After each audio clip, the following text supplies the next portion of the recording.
नमस्कार दोस्तों, मैं डॉक्टर संदीप दोस्तों हाजिर हूँ आपके सामने अपनी नई वीडियो के साथ। तो दोस्तों देखें, ये हमारा बहुत ही ज़बरदस्त नुस्खा है, नुस्खा नंबर 24। पीछे दोस्तों मैं इस डायरी के आपको 23 नुस्खे बता चुका हूँ और आज ये आपको 24वां नुस्खा बता रहा हूँ। दोस्तों ये बहुत ही ज़बरदस्त, बहुत ही पावरफुल नुस्खा है और हमारा आजमाया हुआ है। और हर साल हम सर्दियों के महीनों में ये नुस्खा बनाते हैं और एक ये हमारा नुस्खा है, इसके बारे में भी मैंने बताया था। और इसके अलावा एक दो नुस्खे मैंने पीछे माजून के भी बताए हैं। तो ये हमारे बहुत ही ज़बरदस्त हमारे क्लिनिक के ब्रह्मास्त्र हैं। ये वो नुस्खे हैं जिसकी वजह से हमारे पास मरीजों की लाइनें लगती हैं, मरीज़ दूर दूर से हमारे पास आते हैं और यही नुस्खे मैं आपके साथ शेयर कर रहा हूँ। दोस्तों इतना पावरफुल, इतना ज़बरदस्त नुस्खा है, जो इसे एक बार खा लेगा वो सारी ज़िंदगी आपके गुण गाएगा। तो मेरे वैद्य भाइयों से निवेदन है कि इस तरीके के फार्मूले अपने क्लिनिक पर रखें और आयुर्वेद का सिक्का दुनिया में जमाएं। दोस्तों बात करते हैं इस नुस्खे की। ये दोस्तों धात, स्वपन दोष, शीघ्रपातन, नामर्दी, मर्दाना कमजोरी, जिस्मानी कमजोरी, खून की कमी, विटामिनों की कमी, ए टू जेड जितनी भी कमजोरियां होती हैं शरीर की, सबको जड़ से ख़त्म करता है। दोस्तों सबसे पहले देखें, शुद्ध शिलाजीत 50 ग्राम, शतपुटी अब्रक भस्म 10 ग्राम, लोहा भस्म 10 ग्राम। दोस्तों लोहा भस्म भी आपको शतपुटी यानी कि 100 पुटी लेनी है। स्वर्णमाशिक भस्म, बंग भस्म 10-10 ग्राम, अंबर 3 ग्राम।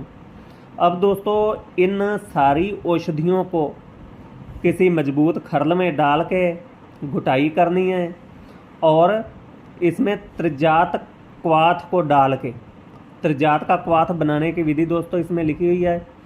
तेज़पत्ता, दालचीनी, छोटी इलायची 200 ग्राम पानी में भिगो के रख देनी है।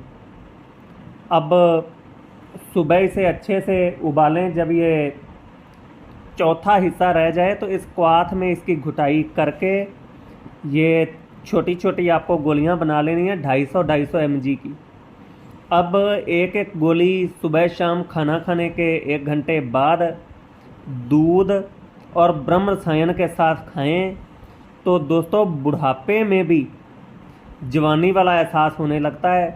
बच्चा, बूढ़ा, जवान कोई भी इसे यूज कर सकता। बहुत ही ज़बरदस्त फ़ायदेमंद औषधि है। और कमज़ोरी दोस्तों किसी भी तरीके की हो, जब दिल दिमाग बिल्कुल कमज़ोर हो जाए, शरीर किसी काम का ना बचे, तो उस कंडीशन में यह नुस्खा यूज अगर करवाते हैं तो इतना ज़बरदस्त रिजल्ट मिलेगा कि दिमाग दिल दोनों मजबूत हो जाएंगे, शरीर में ताकत आ जाएगी, इंसान घोड़ा बन जाएगा। अब दोस्तों अगला नुस्खा, इसमें दोस्तों धात, स्वपन दोष, वीर्य की कमी, इन चीज़ों के लिए ये नुस्खा है। धतूरे के बीज 100 ग्राम, भांग के बीज 100 ग्राम, काहू के बीज 100 ग्राम, इमली 10 ग्राम, खसखस 10 ग्राम, सिंघाड़ा 10 ग्राम, बादाम की गिरी 30 ग्राम। तो अब इन सारी चीज़ों को अच्छे से पीस कर मिश्री मिला के 1 से 2 ग्राम की मात्रा में इसे सुबह शाम खाएं। दोस्तों ये फार्मूला वैसे तो हमारा आजमाया हुआ नहीं है, अभी तक ये नुस्खा बना के मैंने अपने मरीजों को नहीं खिलाया, मगर फिर भी जितने भी नुस्खे मैंने आज तक खिलाए हैं उनमें डलने वाली चीज़ें और इन्हें देखा जाए तो बहुत ही शानदार नुस्खा है। 100% ये इसी तरीके का रिजल्ट देगा जिस तरीके से इसमें लिखा हुआ है। अब दोस्तों एक और नुस्खा, नुस्खा नंबर 26। ये दोस्तों धातु रोग के लिए है। इसमें कतीरा, इसबगोल, सालम मिश्री, सफ़ेद मूसली, तबाशीर यानी कि वंशलोचन, छोटी इलायची। तो अब दोस्तों जो इसमें इसबगोल का छिलका है उसे कूटना नहीं है, उसके अलावा सारी चीज़ों का अच्छे से पाउडर बना लें। ये कतीरा इसमें लिखा हुआ नहीं है, 40 ग्राम लेना है। तो इन सारी चीज़ों का पाउडर बना के आप आधा से 1 चम्मच सुबह शाम ये गाय के दूध से लें तो आपकी समस्या ठीक हो जाएगी।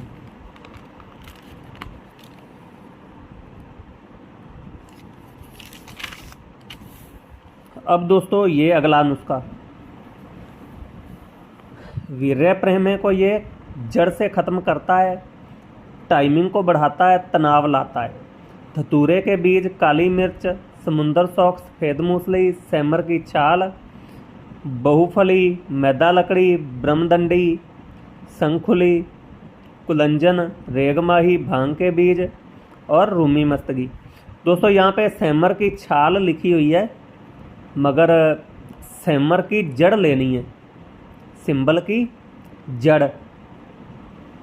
तो ये जैसे बुक में लिखा हुआ नुस्खा था उसी तरीके से हमने ये नोट किया है, और ये सिंबल की जड़ यूज होनी है दोस्तों, जड़। इस चीज़ का ध्यान रखें। अब सारी चीज़ों को अच्छे से बारीक करके, कपड़ छान करके, शहद और गुलाब जल या बड़का दूध भी आप डाल सकते हैं, ये चीज़ें डाल के गोलियां बना लें। भैंस के दूध के साथ ये एक एक गोली सुबह शाम, इसमें लिखा हुआ 30 ग्राम, तो 30 ग्राम नहीं, ये 30 दिन प्रयोग करना है, यानी कि 1 महीना। 1 महीना इसे इस्तेमाल करें। आप इसे किसी भी मौसम में इस्तेमाल कर सकते हैं। बाकी उम्र की बात करें तो इसमें धतूरे के बीज हैं, तो 25 साल से कम उम्र के भाई बंधु इसे इस्तेमाल ना करें। धात, स्वपन दोष, शीघ्रपातन, नामर्दी, सारी चीज़ों को ये ठीक करेगा।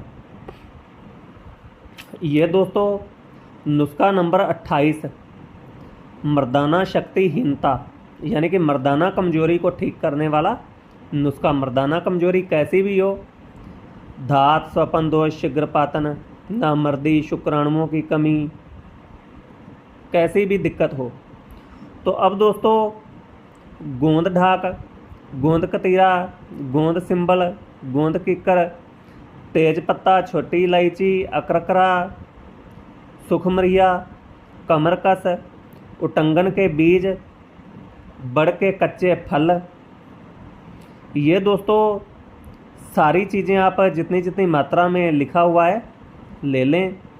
बड़ के कच्चे फल ये दोस्तों आप 50 ग्राम लें।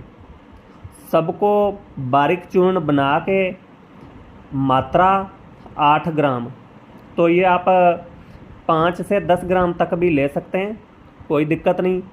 इतना ज़बरदस्त नुस्खा है, धात, स्वपन दोष, शीघ्रपातन, नामर्दी सब खत्म करेगा।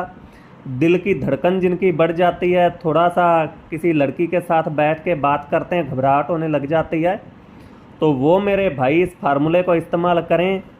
10 से 15 दिन के प्रयोग से चेहरे का रंग निखर आता है, हर तरह की मर्दाना शक्तिहीनता भी समाप्त होने लगती है। और दोस्तों प्रयोग जब आपको इसका करना है उस टाइम आपको संभोग नहीं करना, आपको ब्रह्मचर्य का पालन करना है। अब दोस्तों अगला नुस्खा, ये काफ़ी लंबा नुस्खा है और इतना तगड़ा नुस्खा है कि इसे आप इस्तेमाल करोगे तो इसके गुण गाते नहीं थकोगे। अब उसके अलावा ये भी एक नुस्खा है, बाकी इनकी बात अब हम अगली वीडियो में करेंगे।